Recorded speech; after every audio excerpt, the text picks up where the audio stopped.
Confrontés à l'émergence du diabète infantile, quelques 200 enfants issus des communes du district d'Abidjan sont venus se faire dépister gratuitement du diabète. Parmi eux, Véronique, 13 ans. Je sais que le diabète, c'est avoir l'excès de sucre dans son corps. Il y a d'autres qui ont le diabète sans le savoir. Donc ça permet de savoir les enfants qui ont le diabète ou pas, parce que certains ne le savent pas. Le diabète chez les enfants est de plus en plus constaté en Côte d'Ivoire, selon les experts. À travers le dépistage gratuit et la sensibilisation, le Lions Club Abidjan-Océan veut protéger 20 000 enfants de cette maladie. On entend très peu parler du diabète infantile, alors qu'il prend des proportions, vous ne pouvez pas imaginer comment. Donc il fallait marquer qu'il existe aussi le diabète infantile. Et d'ailleurs, depuis que nous avons décidé d'organiser cette manifestation, nous nous sommes rendus compte que beaucoup de gens ne savaient pas que le diabète infantile existait.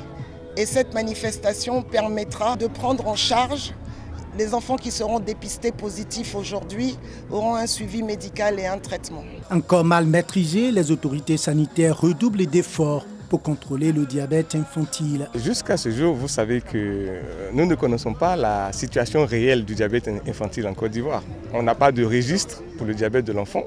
Quand un enfant est diabétique à 45 jours après la naissance, à 1 an, à 2 ans après la naissance, on ne peut pas dire que c'est l'alimentation, c'est l'environnement. C'est pour ça que cette maladie est difficile, qu'il faut prévenir, mais prévenir, il faut connaître les causes. Et c'est plutôt trouver des subventions, des moyens de manière à alléger les coûts pour les parents dans la prise en charge de ce diabète-là. Pour l'endocrinologue, le salut des enfants réside dans le dépistage précoce.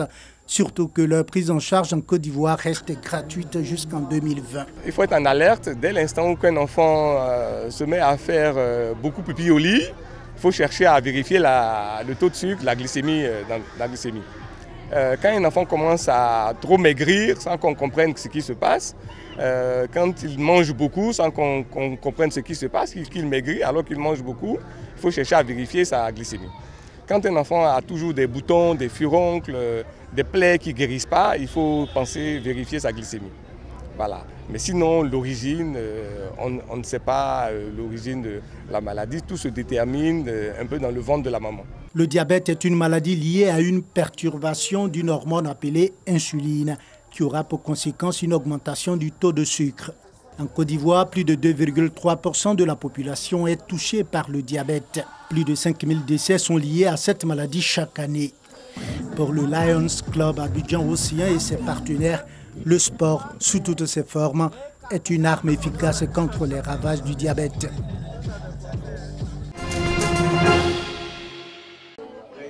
Reproduction du système solaire à l'aide de la peinture, reconstitution d'un puzzle, une partie du jeu d'Awali. Ces trois activités pourtant si distinctes ont un point commun, la science. L'atelier de circonstances au cours duquel s'exercent ces jeunes gens est mis en place ici par l'AESCO, l'association d'aide à l'équipement scolaire et culturel d'Orléans. Objectif, inviter les jeunes de Côte d'Ivoire à s'intéresser aux sciences et technologies à travers des jeux. C'est comme si ce sont des mini-robots qu'on essaie de créer pour des enfants d'un certain âge, entre l'âge de 5 et plus. Même les personnes de 20 ans, 25 ans peuvent le faire. C'est un jeu, c'est amusant. Nous consommons, nous ne faisons que consommer. On a notre cacao. Est-ce que nous avons de grandes usines pour produire? On a besoin de techniciens, on a besoin d'ingénieurs, on a besoin de jeunes qui fassent des filières scientifiques. Et sans ça, regardez la Chine, regardez les pays asiatiques aujourd'hui, sont l'exemple craché. Ces pays-là ont commencé, donc leurs jeunes ont commencé à être des ingénieurs, ont commencé à s'intéresser à la science. Et c'est comme ça qu'aujourd'hui, ils sont aussi puissants. Donc je pense que la Côte d'Ivoire, nous avons ce potentiel. Nous avons tout, nous sommes bénis de toutes les façons. Au niveau agricole, nous avons tout ce qu'il nous faut. Donc je pense que la Côte d'Ivoire peut arriver justement à avoir des jeunes qui se dirigent vers les filières scientifiques. Au lancement des activités ludo-scientifiques, les élèves ont démontré leurs aptitudes aux choses scientifiques. Face à leur dextérité, les visiteurs apprécient le bien fondé de cette initiative. Nous vivons dans un environnement scientifique. Et le développement est aussi scientifique. Quand vous voyez l'évolution de toutes les sciences qui agissent dans la vie quotidienne, l'informatique, le téléphone. Il faut que nous puissions intéresser nos jeunes pour qu'à terme, ils puissent être plus des concepteurs, des développeurs que des utilisateurs. Après la présentation à la presse de ses premières activités ludo-scientifiques en Côte d'Ivoire, l'AESCO va mettre le cap sur Abengourou en 2019 pour son festival des sciences ludiques. Mais en attendant, des ateliers du genre seront installés dans plusieurs communes de Côte d'Ivoire. Dame Kwasi Adjoua Yvonne a recours à l'eau de pluie pour son ménage, comme les autres femmes du village de Norbert-Carrefour. Chaque matin, à l'aide de sa puisette, elle remplit ses récipients. On va au puits, on puise l'eau, on remplit les marmites et les assiettes. C'est ça, on prend pour se laver, on prend pour préparer. C'est pas propre, mais on se débrouille avec ça. On veut qu'ils n'ont qu'à nous donner l'eau propre. On n'a pas l'eau propre pour boire. Cet appel a été entendu par le gouvernement. Une pompe à motricité humaine à Norbert-Carrefour, la joie des populations. Et cette pompe villageoise est le fruit d'un partenariat entre l'État de Côte d'Ivoire et le Conseil de l'Entente. Toute notre gratitude et notre reconnaissance au chef de l'État, son Excellence le Président Alassane Ouattara, pour son soutien inlassable à notre organisation sous-régionale, j'ai nommé le Conseil de l'Entente, dont la mission principale est d'œuvrer pour la paix par l'amélioration des conditions de vie des populations rurales. L'eau, c'est la vie, et sans l'eau, il n'y a point de développement.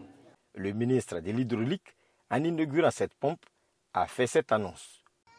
Nous sommes heureux de pouvoir bénéficier de cet appui du Conseil de l'Entente.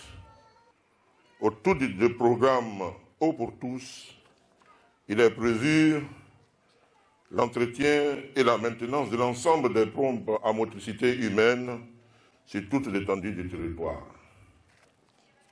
En outre, d'ici quelques mois, ce sont environ 6000 forages alimentés par des systèmes solaires qui seront réalisés dans les 31 régions de notre pays.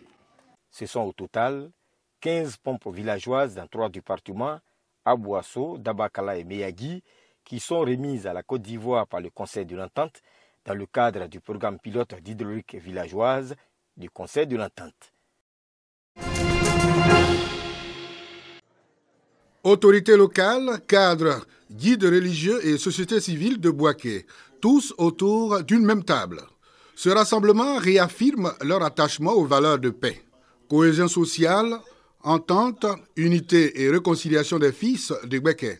Tel est le thème de ce déjeuner d'échange et de partage. L'activité s'inscrit dans le cadre de la commémoration de la Journée nationale de la paix. J'ai invité tout le monde pour qu'on puisse partager un repas ensemble. Le seul fait de se retrouver ensemble, de se retrouver entre frères, entre sœurs, autour d'une même table, passer un repas ensemble, ouais, c'est déjà un acte qui montre la paix, parce que ceux qui mangent ensemble sont ensemble. Grâce à ce genre d'initiative, je pense que nous y arriverons. Nous avons le devoir de ne vraiment pas nous décourager. Nous devons continuer à œuvrer dans ce sens. Nous devons continuer à promouvoir la paix pour le bien de tous. Et cela nous rappelle des comportements de nos prophètes, nos envoyés, les illustres. Et nous étions un peu étonnés que nous voyons ce genre d'actes de la part d'un homme politique. Je pense que ça a à peu près une première, surtout à l'issue d'une élection. Vraiment, toutes nos félicitations à M. Abonouel, que Bouaké soit la source de la prophétie de la paix, de la cohésion. Cette rencontre fraternelle est à sa première édition. Les initiateurs entendent pérenniser cette initiative pour le rayonnement de la région.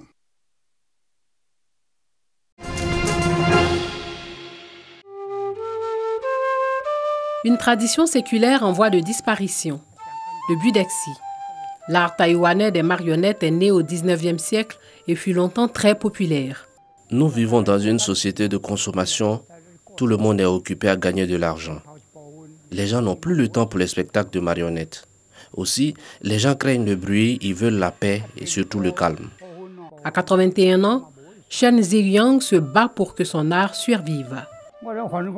Je crains que l'artisanat disparaisse et ce serait vraiment dommage. Cet artisanat traditionnel est important. Je crains également pour l'avenir de mes étudiants qui sont venus apprendre. Quel sera leur avenir? Le vieux marionnettiste forme chaque samedi une dizaine d'étudiants. Je viens ici pour apprendre cette culture, la comprendre. Je vais apprendre à manipuler les marionnettes, à faire des mouvements et dire les dialogues. Shen Xingyang s'est juré de continuer à transmettre son savoir tant qu'il en aura la force.